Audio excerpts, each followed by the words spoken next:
آمنہ اور علی، میں آج آپ لوگوں کو ایک ایسے کسان کی کہانی سناؤں گی جو بہت ہی عقل مند اور دانا تھا، اور اس کسان سے متاثر ہو کر بادشاہ نے کیسے اسے اپنا وزیر مقرر کیا۔ پرانے وقتوں کی بات ہے، کسی ملک پر ایک بادشاہ حکومت کرتا تھا۔ وہ اپنی رعایا کا بہت خیال رکھتا تھا۔ ایک دن گاؤں سے گزرتے ہوئے اس نے ایک کسان کو کام کرتے ہوئے دیکھا۔ اس نے اس کسان سے پوچھا، تم اس کھیت سے کتنا کما لیتے ہو؟ کسان نے جواب دیا، 4 آنے کما لیتا ہوں۔ 4 آنے میں کس طرح گزر بسر کرتے ہو؟ بادشاہ نے پوچھا۔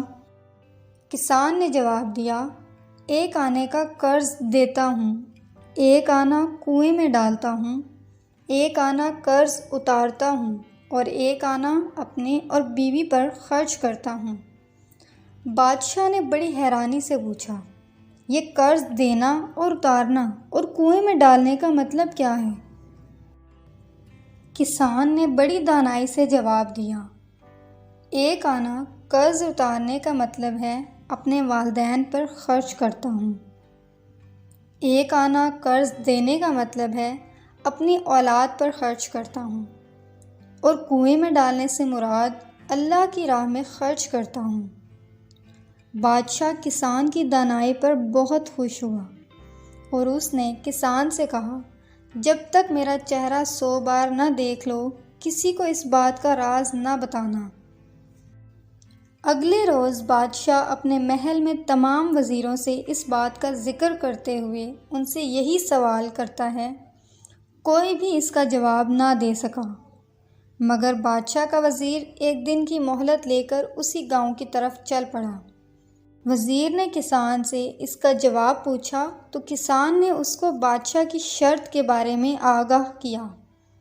کسان نے اس وزیر سے کہا، مجھے 100 اشرفیاں دو، میں ساری بات تمہیں بتا دوں گا۔